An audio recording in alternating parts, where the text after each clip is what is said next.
Welcome to special analysis. నేను అమ్మ మండవ. ఈరోజు అనాలిసిస్లో భాగంగా మనం తీసుకోబోతున్న టాపిక్ ఏంటంటే అమరావతి కాలర్ ఎగరేసింది అని చెప్పేసి నేను టైటిల్ పెడతాం జరిగింది. ఈ అంశం గురించి మనం ఈరోజు డిస్కస్ చేసే ప్రయత్నం చేద్దాం. ఈరోజు అమరావతికి చెందిన అంటే ప్రత్యేకించి ఏపీకి చెందిన ప్రజలుగా, ఏపీకి చెందిన వ్యక్తులుగా మనం కాలర్ ఎగరేసే సందర్భం అమరావతి కంటే ముందు.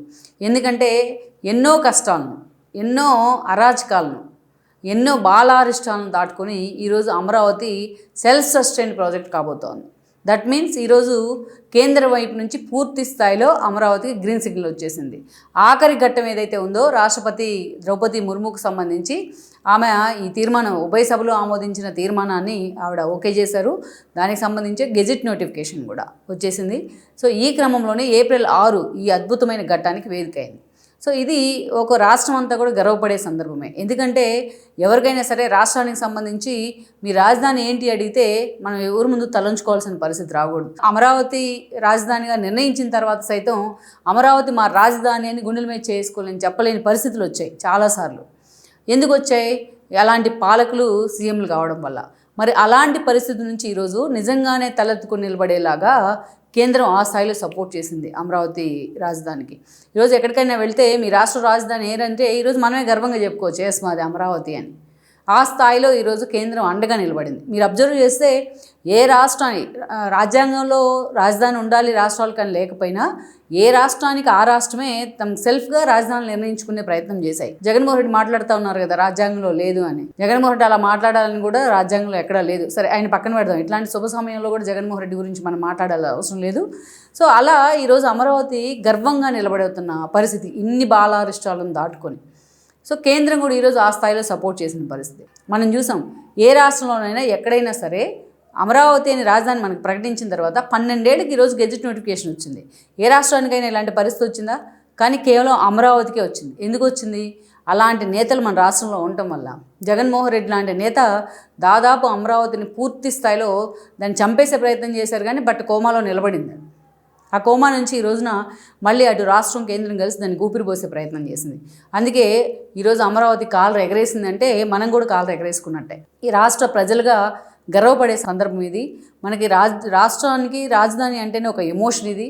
అలాంటి ఎమోషనల్ మూమెంట్ ఇది. నిజంగా ఈ రాజకీయాలు, ఈ తిట్లు, విమర్శలు, ఈ కొట్లాటలు, ఇవన్నీ పరస్పర వ్యతిరేక విమర్శలు, దాడులు ఒకరిపై ఒకరు, ఇవన్నీ మనం పక్కన పెడితే ఇది ఒక ప్రౌడ్ మూమెంట్ రాష్ట్రానికి. నిజంగా చాలా సెల్ఫ్ సస్టైన్కి అమరావతి వచ్చే పరిస్థితికి ఈరోజు వచ్చింది అంటేనే అది ఒక మంచి లీడర్ రాష్ట్రానికి ఉంటే, ఒక సమర్థవంతమైన నేత రాష్ట్రానికి ఉంటే ఏం జరుగుతుంది, అసమర్థుడైన నేత రాష్ట్రాన్ని పరిపాలిస్తే ఏం జరుగుతుంది అనడానికి ఈరోజు మనం అమరావతిని ఒక లైవ్ ఎగ్జాంపుల్గా తీసుకోవాలి. భవిష్యత్ తరాలకు ఈ ఇష్యూ అమరావతి అనేది ఒక పాఠంగా నిలబడుతుంది. పాఠ్యాంశాల్లో చేర్చాల్సిన అంశం ఇది ఈ రోజున. ఎందుకు అంటే దానికి కారణాలు ఉన్నాయి. డే 1 నుంచి ఎప్పుడైతే రాష్ట్ర విభజన జరిగినప్పుడు చాలామంది ఏమంటారంటే అమరావతి ఆ రోజు అప్పులు కుప్పగా మిగిలింది, ఆ రోజు రాష్ట్రానికి రాజధాని లేదు, సరే అనుభవం ఉన్న నేత కావాలని చెప్పి జనం చంద్రబాబు నాయుడు వైపు మొగ్గు చూపారు. ఎన్డీఏతో చేతులు కలిపి ఆయన అధికారంలోకి వచ్చారు. ఆ రోజు ఏమంటారు? మాటకు ముందు కేసీఆర్ కానీ జగన్మోహన్ రెడ్డి బ్యాచ్ కానీ ఎప్పుడు మాట్లాడేది ఏం మాట? అమరావతికి పారిపోయి ఇచ్చారు ఆ రోజున. ఏదైతే 10 ఏళ్ళు ఉమ్మడి రాజధాని ఉన్నా అని చెప్తారు.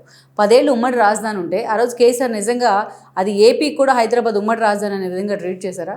చంద్రబాబు నాయుడు క్యాంప్ ఆఫీస్ కావాలంటే లేక్ వ్యూ గెస్ట్ హౌస్ కేటాయించారు. ఆయన కూర్చున్న రూమ్లో కూడా పెచ్చులూరు పడుతూ ఉండేవి ఆ రోజు లేక్ వ్యూ గెస్ట్ హౌస్ నుంచి. అలాంటి పరిస్థితి ఉంది. ఆ రోజు ఉన్న స్థితిలో చంద్రబాబు నాయుడు ఆ రోజు తెలంగాణలో అసెంబ్లీ సమావేశాలే జరుగుతున్నాయి, ఇంకా ఏపీలో ఏం పూర్తి కాలేదు. అలాంటి సందర్భంలో చంద్రబాబు నాయుడు అమరావతిని రాజధానిగా తీసుకుంటే దానికి జగన్మోహన్ రెడ్డి సపోర్ట్ చేశాడు. సపోర్ట్ చేస్తూనే 100కు పైగా కేసులు వేయించారు. ఆ తర్వాత చంద్రబాబు నాయుడు చెప్తానే ఉన్నారు ఆయన వస్తే మీకు అమరావతి ఉండదు అనేసి. అయినా సరే అక్కడ లోకల్గా ఉన్న ప్రజలు కూడా జగన్మోహన్ రెడ్డి ఒక్క ఛాన్స్ వైపు మొగ్గు చూపారు.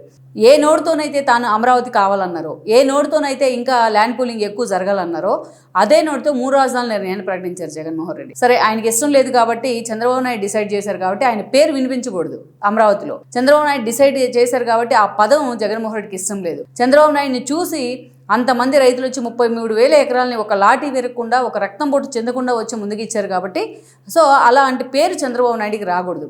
I can challenge on it. ఎవరైనా సరే ఒక 500 ఎకరాలు తీసుకోమని జగన్మోహన్ రెడ్డినైనా కేసీఆర్ లాంటి వాళ్ళనైనా సరే ఎక్కడ చిన్న ప్రొటెస్ట్ లేకుండా ఇది నభూతో భవిష్యత్ కదా, అది చరిత్రలో సువర్ణాక్షరాలతో లిఖించబడుతుంది. చంద్రబాబు నాయుడుకున్న ఒక బ్రాండ్ ఇమేజ్, హైదరాబాద్ ని సైబరాబాద్ గా ఒక కొత్త సిటీ నిర్మించారు అనే ఒక బ్రాండ్ ఇమేజ్ ఆయన మీద ఉంది కాబట్టి రైతులు కూడా నమ్మి ఆ రోజు ఇవ్వడం జరిగింది. సో అది జగన్మోహన్ రెడ్డికి అది కంటగింపుగా ఉంటుంది. అందుకనే కేవలం ఈ ఇష్యూ కోసమే 3 రాజధానుల నిర్ణయాన్ని ప్రకటించారు.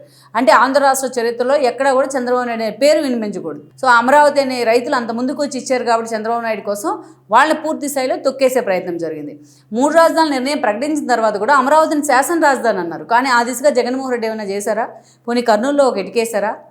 కనీసం వైజాగ్లో తన ఇల్లు తప్ప ఇంకొక కనీసం పేదోళ్ళకి పూరు గుడిసెలన్నా కట్టించాడా?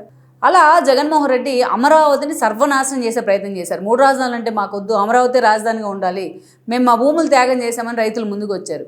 ఎందుకు ఈ రోజున అమరావతి సెల్ఫ్ సస్టైన్ అంటున్నాను? అమరావతి ఎందుకు ఈ రోజున అన్నిసార్లు చర్చనీయాంశం అవుతోందంటే నిజంగా అంత ల్యాండ్ జనం ముందుకు వచ్చి రైతులు ముందుకు వచ్చి ఇవ్వదు అంటే అది మామూలు విషయం కాదు. నేను ఎన్నోసార్లు చెప్తా ఉంటాను, భూమి అంటేనే మనకు ఒక సెంటిమెంట్. మన తాతల కాలం నుంచి తండ్రుల కాలం నుంచి వచ్చిన భూమి అంటే ఎవరు కూడా ఏదైనా కోల్పోతామేమో కానీ భూమి అమ్ముకోవాలంటే ప్రాణం మీదకి వస్తుంది అన్నట్టు ఫీల్ అవుతాం, విలువెల్లాడిపోతూ ఉంటాం. అలాంటి భూమిని చంద్రబాబు నాయుడిని నమ్మి అమరావతి కోసం వాళ్ళు ఇస్తే దాన్ని త్యాగం మనకి ఏమనాలి? చాలామంది వాళ్ళకి కంపెన్సేషన్ తీసుకుంటున్నారు కదా, వాళ్ళకి ఫ్లాట్లు ఇస్తున్నారు కదా, దాన్ని త్యాగం అని ఎలా అంటాము అని అంటారు. అది త్యాగమే. మీకు ఎవరన్నా మీ పొలాన్ని లాక్కొని ఒక ఫ్లాట్ కట్టిస్తామంటే మనం ఇచ్చేస్తామా? ఇవ్వం కదా. సో అలా ఒక సెంటిమెంట్ మన రాష్ట్రానికి. ఆ రైతులు అనేది నిజంగా అది త్యాగం లాగానే చూడాలి. అంత త్యాగం చేసేసారు కాబట్టే జగన్మోహన్ రెడ్డి దాన్ని వ్యతిరేకించినప్పుడు ఆ స్థాయిలో వాళ్ళు ఉద్యమం చేయగలిగారు, ఆ స్థాయిలో రోడ్డు ఎక్కారు. విధ్వంసం చేసినా, తమని హేళన చేసినా, పోలీసులు వచ్చి తమని కడుపు మీద తన్నిన ప్రెగ్నెంట్ లేడీస్ అని చూడకుండా పిల్లల్ని కూడా పోలీస్ వ్యాన్లో ఎక్కించే ప్రయత్నం చేసిన తల్లులతో పాటు తమ వ్యక్తిగతంగా తమని క్యారెక్టర్ అసాసినేషన్ చేసిన, తమ మెడలో వేసుకునే తాలిబొట్లను కట్టుకునే చీరలను అవమానించిన ఏ రోజు అమరావతి రైతులు తమ ఉద్యమంలో వెనక్కి తగల. పోలీసులు దాష్టికాలు వాళ్ళతో తిట్లు తిన్నారు, బూతులు తిట్టారు, కొట్టారు, ఇంకా ముందుకు వచ్చి లాఠీ చార్జీలు చేశారు. ఎక్కడా కూడా వెనక్కి తగ్గలేదు. మాటలు పడ్డారు.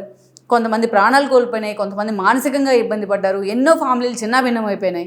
అయినా అలాగే నిలబడ్డారు వాళ్ళు మొక్కవోని ధైర్యంతో. ఆ ధైర్యమే జగన్మోహన్ రెడ్డిని 11 సీట్లకు పరిమితం చేసింది. జగన్మోహన్ రెడ్డి చేసిన దాష్ట్రీకాలు నేను ఎప్పుడూ చెప్తా ఉంటాను. రాజు అనేవాడు ఒక ప్రభుత్వం అంటే ప్రభుత్వాధినేత అంటే ఒక రాజు అనుకుంటే, ఇది రాష్ట్రం మొత్తం కూడా ఒక రాజ్యం అనుకుంటే, ఏ రాజుకి కూడా పక్కనే ఉండి అంతమంది రైతులు ఏడుస్తూ ఉంటే అది శోభనివ్వదు. ఆ రాజ్యానికి శోభనివ్వదు, ఆ రాజుకి కూడా శోభనివ్వదు. చివరికి ఆ కన్నీళ్ళే పాపలే ఈరోజు జగన్మోహన్ రెడ్డికి శాపంగా మారినాయి. అందుకే ఎప్పుడు చూడండి మీరు, ఆయన తాడేపల్లిలో ఉంటారు, సెక్రటరీకి వెళ్ళాలన్నా పరదాలు కట్టుకుని వెళ్తారు, రైతులకు భయపడి, రైతు ఉద్యమానికి భయపడి. సో అది ఎప్పుడు అనునిత్యం ఏదో ఒక శంకతో కదా ఉంటారు, ఏదో ఒక ఏడుపులతోనో, వాళ్ళు ఎప్పుడు ఏడుస్తానో ఏదో ఒక ఇబ్బంది పడతానే ఉంటారు. ఆ ఇబ్బంది మొత్తం జగన్మోహన్ రెడ్డికి హిట్ చేసింది కదా. సో ప్రజలు ఏడుస్తూ కష్టాలు పడుతూ ఉంటే అది ఏ రాజ్యం సుభిక్షంగా ఉండదు. దానికి లైవ్ ఎగ్జాంపులే 11 సీట్లు. 11 సీట్లు వచ్చిన తర్వాత ఈరోజు జగన్మోహన్ రెడ్డిలో మార్పు వచ్చిందా? వేసేల రాజధాని అని మాట్లాడతావా? జగన్మోహన్ రెడ్డి మాట్లాడించాడు. జగన్మోహన్ రెడ్డి కనీసం ఒక సారీ లేదు, ఒక రిగ్రెట్ లేదు దాని నుంచి. ఇప్పుడు రోజా లాంటి వాళ్ళు సమాధానం చెప్పాలి. ఈరోజు ఆంధ్రజ్యోతి రాధాకృష్ణన్ మాట్లాడుతున్న రోజా ఇలాంటి మాటలకు కదా సమాధానం చెప్పాలి. వేసేల రాజధాని అని ఎవరిని అంటా ఉన్నారు? ఇదే రోజా మాట్లాడింది. ఆడంగిలై ఉండి మీరు ఇంట్లో కూర్చుంటే ఆడవాళ్ళు ఉద్యమం చేస్తున్నారని మాట్లాడింది అమరావతి రైతులను ఉద్దేశించి. కూకట్పల్లి ఆంటీస్ అని కూడా మాట్లాడేది, మర్చిపోయారో లేదో. ఒళ్ళు కొవ్వెక్కి చేస్తున్నారు ఉద్యమాలు, ధర్నాలు అని కూడా మాట్లాడింది ఇదే రోజా. సరే అది మనం పక్కన పెడతాం. ఇట్లాంటి శుభ సమయంలో ఆవిడ గురించి మాట్లాడకూడదు. సో అలా ఆ సిచ్యువేషన్ నుంచి ఆ రోజున ఈరోజు 11 సీట్లకు పరిమితమైన తర్వాత వన్ సైడ్గా మొత్తం 3 ప్రాంతాలు యాక్సెప్ట్ చేసినట్టు కదా అమరావతిని. అప్పుడన్నా జగన్మోహన్ రెడ్డి తన తీరు మార్చుకోవాలి కదా. దాన్ని వేసల రాజధాని అంటారు, రివర్ బెడ్లో రాజధాని కడుతున్నాను అంటారు. వరదలు వస్తే మమతా తుఫాన్ దగ్గర నుంచి గతంలో బుడమేరు దాకా దాన్ని పడవలతో ముంచేసే ప్రయత్నం చేశారు. చంద్రబాబు నాయుడు ఇల్లు మునిగిపోయింది, అమరావతి మునిగిపోతుందని దాన్ని ప్రచారం చేశారు. ఇన్ని రకాలుగా ప్రచారం చేశారు. ఓ పక్క అమరావతి మునిగిపోతుంది వరదలు వస్తే, అది పూర్తి స్థాయిలో అంత ఈజీ ఉన్న ప్రాజెక్ట్ అయితే కాదు, ఆ స్థాయిలో రివర్ బెడ్లో కడుతున్నారని ఒక పక్క ప్రచారం చేస్తారు. ఓ పక్క ఏమో నా ఇల్లు తాడేపల్లి ఉంది, ఇంకో పక్క చంద్రబాబు నాయుడు ఇల్లు ఎందుకు కట్టుకోలేదని మాట్లాడతారు. అంత క్వైట్ కాంట్రాడిక్షన్ జగన్మోహన్ రెడ్డి మాట్లాడేది. సో ఇలాంటి ఇన్ని వేషాలు వేశారు కాబట్టే అమరావతి విషయంలో మళ్ళా నేను వస్తే మారుస్తాను ఇండికేషన్ ఇస్తూ ఉన్నాడు కాబట్టి ఇప్పటికీ చెప్తున్నాడు ఆయన. ఒక పక్క గెజెట్ నోటిఫికేషన్ వస్తూ ఉంటే మావిగా నన్ను కాసేపు అంటాడు, 3 రాష్ట్రాలను కాసేపు అంటాడు, రేపు ఉదయం వస్తే జగనో భారతీ జగన్ అని పెడదామని అంటాడు ఆయన. సో పెద్ద ఆశ్చర్యం ఏం లేదు.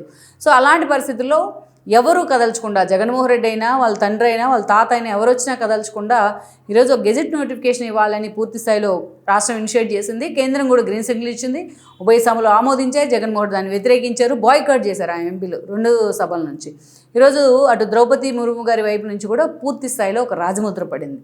అందుకే ఇన్ని అరిష్టాలను దాటుకొని ఇంతమంది సైకోలను, ఇంతమంది శాడిస్టులను, ఇంతమంది తెలంగాణ మేధావులు మాట్లాడుతూ ఉన్నారు ఈరోజు అమరావతి గురించి. అది శూన్యంలోంచి ఒక వీరుడు సృష్టించిన రాజధాని అని మాట్లాడుతూ ఉన్నారు.